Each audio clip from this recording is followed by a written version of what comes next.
What's up, Planeswalkers? It's your boy K-Dog. Got another deck for you guys for the Festival of the Gods event. This weekend is Heliod, the white god.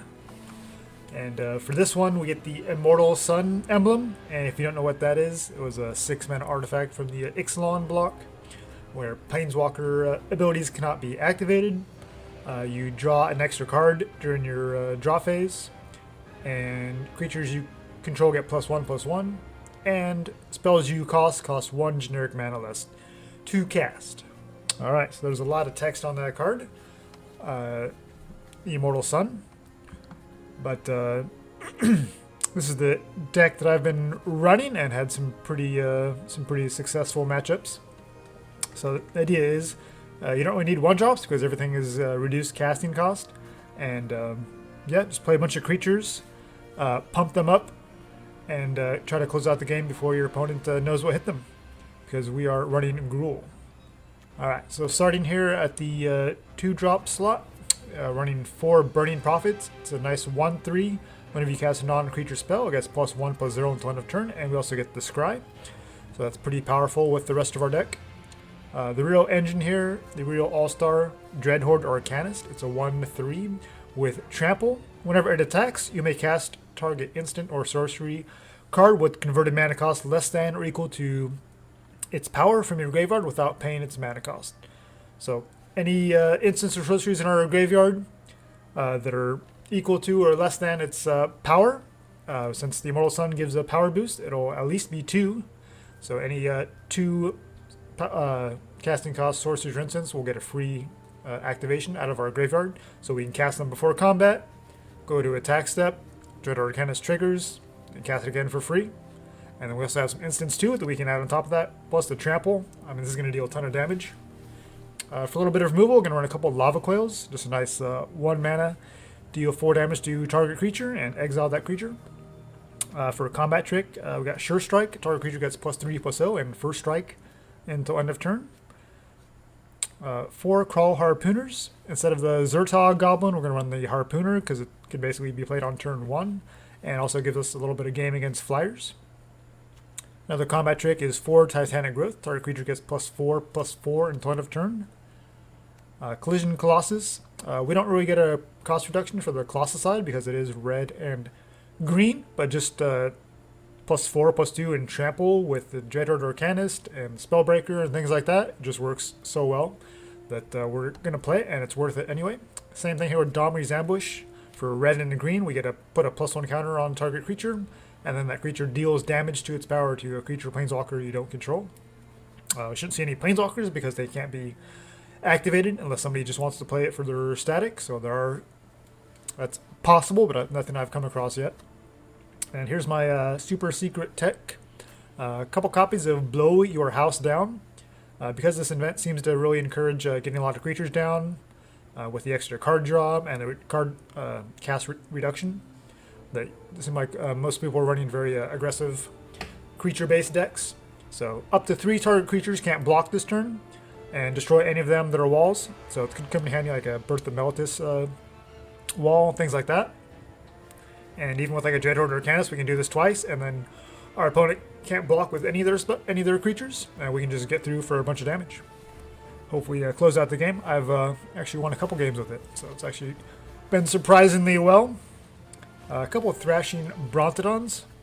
Just a nice 3/4 for 2 green mana, basically, that we can also use to sacrifice to destroy an artifact or enchantment.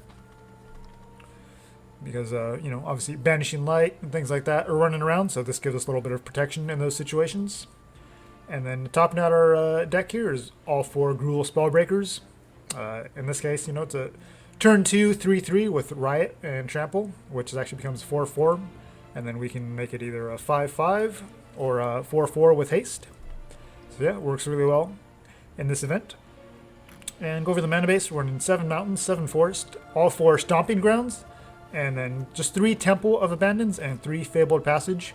We're trying to get as much fixing as possible without slowing ourselves down. So trying to minimize the tap lands, but still having access to whatever colors we need. Alright, that's the deck, and let's jump into some matches. Alright, Gruul Festival. It's actually Heliod's. So just so you guys are aware, Fairy Vandal, Narset, Ironcrag Pyromancer, Lavinia, and Improbable Alliance are all banned in this event.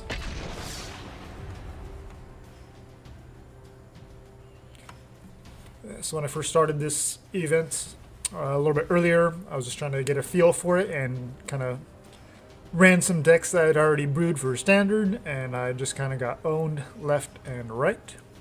So I said, okay, that's enough, and tried to figure out what would work well in this event. And I remember my good old friend Dreadhorde Arcanist, and the rest is history. Alright, it's a bit awkward. We are going to get a couple of draws, so I think we'll temple, see if we can find untapped land. Well, I'm not going to say no to a Dreadhorde Arcanist, so let's keep that. We can play that next turn, and then Fabled Passage probably, unless depending on what our second draw is. Okay, Boros. Okay. Been seeing a lot of Ginger Brute.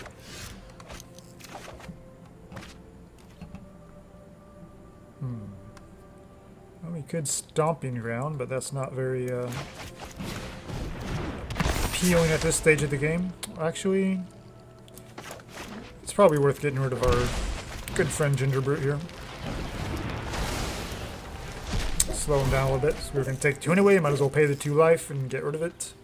And that way they don't have it around to have any unblockable shenanigans, though we do have some haste on our side. I guess Riot actually wouldn't count against Ginger Brute, so we would not be able to block it if they activated that ability.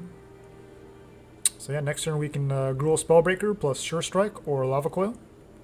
Potentially, if we can draw another untapped source. Okay, so they're on Naya. Running Thrill of Possibilities and Ginger Brute. Curious. So they got rid of a green source. Okay, they're in a glass casket. That's why we're running Thrashing Brontodon. Right on cue. I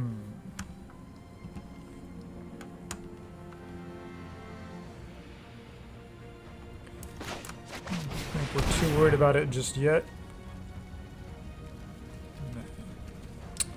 Let's put the counter because it seems like they're running creatures. And we'll go grab another red source, I guess. So our deck does slightly favor red sources of mana for casting things. Now if we got green, we could Brontodon plus Harpooner next turn.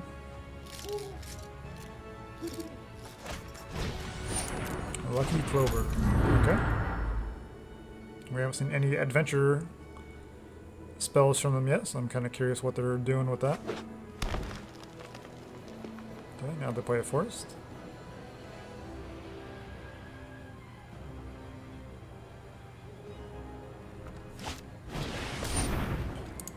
Mace of the Valiant. So the opponent's deck is kind of all over the place. Alright, let's crack this. Maybe we'll get a green and then maybe just get these 2 guys down. We'll see. I'm a little concerned about maybe a Shatter to the Sky or something like that, though, since they're playing it pretty slow.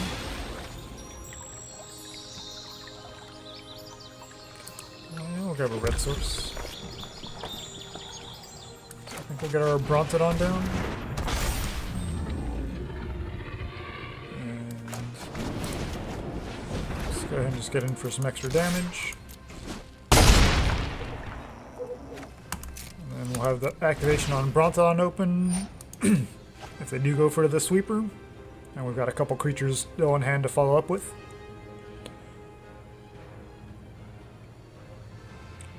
Good idea to play a couple of sweepers in your deck for these events, because if you do get out aggroed, you can just clear the board and then play a little slower. Okay, so they got their own Harpooner.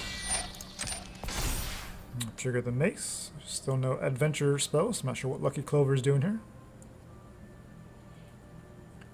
Do we have to be mindful of what we want to use our Brontodon on? They're going for the equip. So now they got a 5/4, which we can Lava Coil.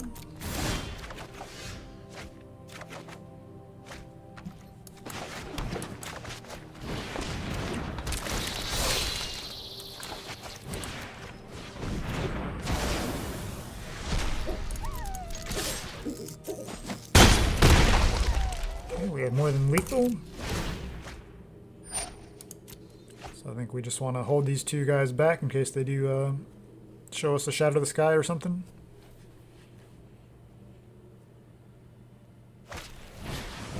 Another throw possibility, sure.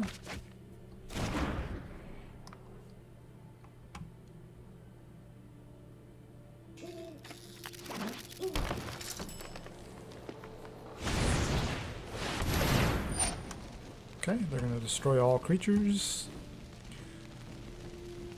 Well, if we Brontodon to destroy the glass casket, then that'll resolve first and our Arcanist will come down. Lucky Clover could be problematic.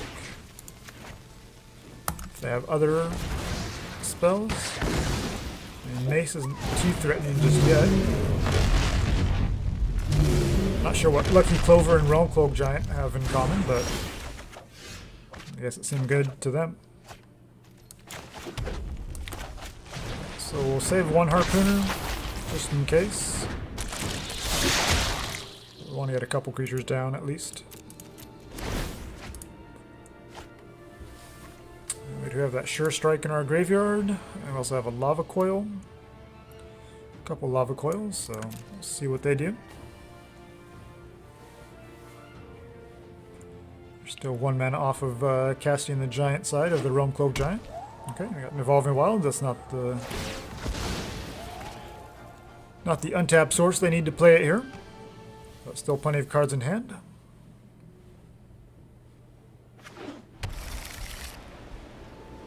So as long as they play a creature that we can potentially Lava Coil, then I think we're in good shape. Even a Blow Your House Down could be game ending. Either we saw. Okay.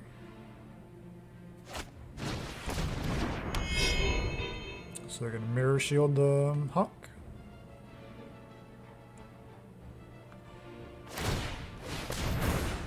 So now it has Hexproof. So the Harpooner is not able to target it.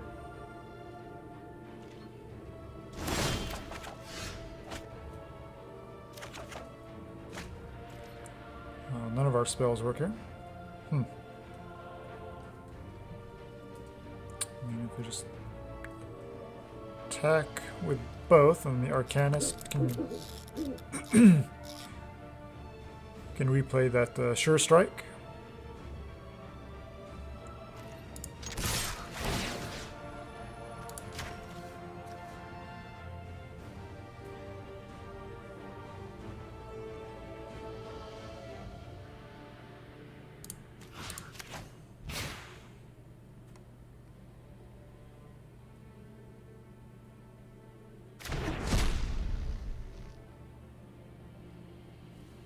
With First Strike, I think this might be game.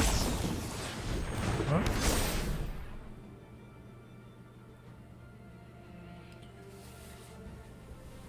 Our opponent playing the jankiest cards, but it's somehow working out for them, at least for now.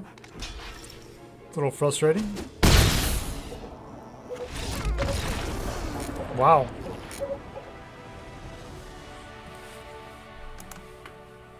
I mean, Mirror Shield isn't really all that good of a card, but I guess they weren't thinking of First Strike, so hey, we'll take it. We were still in a pretty decent spot there. So yeah, let's play one more. Let's see the power of the Dreadhorde Arcanist. Getting the buff from Immortal Sun makes it that much more powerful. It's already a very good card. We do need red pretty badly. We are on the draw with the Mortal Sun, and we'll at least have a turn 1 play, so we'll keep it. Okay, Rakdos, could be Grixis. No red source. Well, let's get the Harpooner down. Nice 4-3 on turn 1. Here we go. Desperately need some red mana here, though.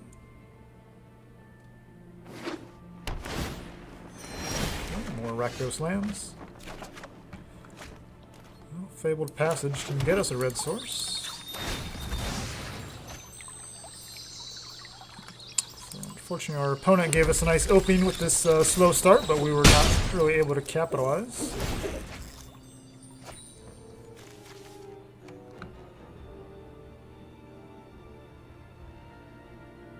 See what removal package they have.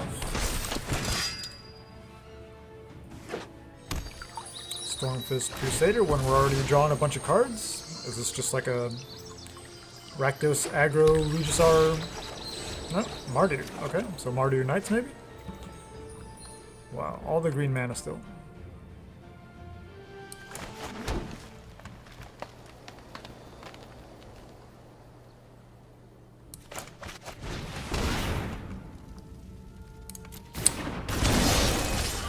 We just need to press our advantage and just be as aggressive as possible after this kind of a slow start.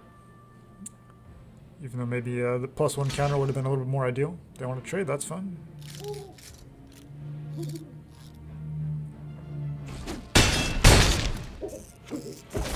get in for 4, down to 13. Hopefully we can find some red mana so we can get more of our creatures down. A little choked right now. So everything in hand requires red at the moment, and we just got the one source.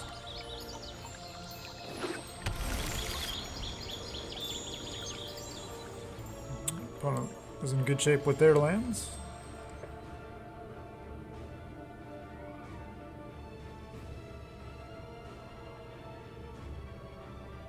Okay, taking their time. Birth of Melithus. Stormfist Crusader and Birth of Melithus. Okay. Smothering Tide.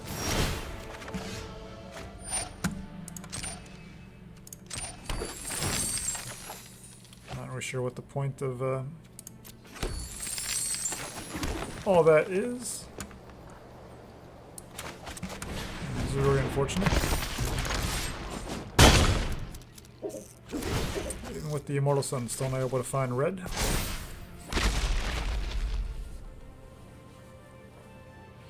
Okay, they do have the 1/5 wall now, which we can get past with our Colossus and things like that. Just need another, need some more red mana, and we're in great shape. And we got them down to 9. They're going to gain 2 life. Okay, we get to draw the card from the Spellbreaker being 4 power.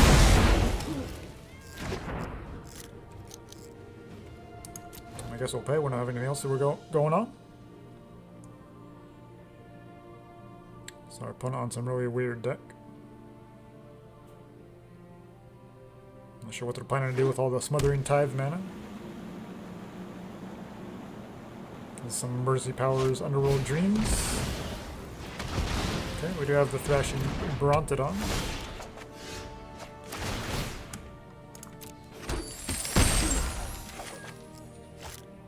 Wow, we just cannot get red mana to save our life.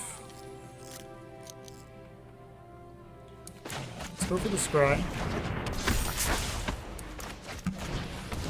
Burning Prophet with the Scry going on to fix our draws. I think I just missed that, didn't I? That's fine.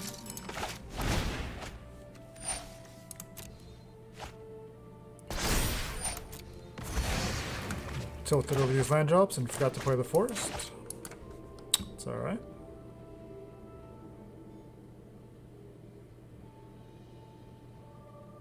Looks like our opponent is memeing out with the Underworld Dreams, Emergency Powers, Obnixus.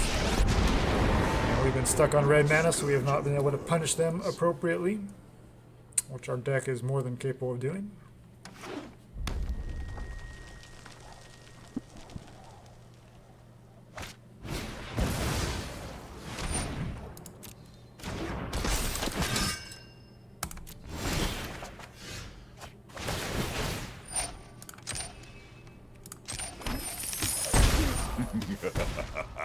I am your inner demon.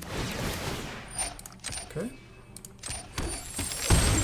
All these triggers are loads of fun to sit through. Alright. We might have lethal here. Let's attack face and see what they do.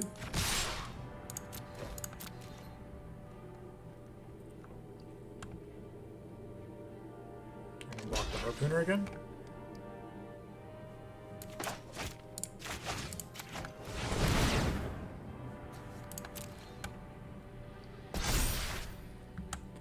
That's 8 and 3 is 11.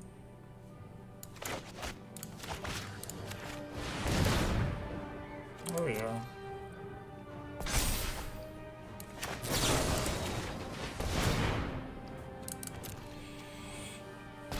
All the trample. -7. Alright. That's the explosive power of this deck. We were stuck on red lands there, and then just out of nowhere, we were able to come through with the sweet, sweet victory against the memery that is Underworld Dreams. So yeah, like I said, this deck's been running really well for me, and you saw it right there, just 1-2 in a row. Yeah, so I hope you guys enjoy the event, and have a good weekend.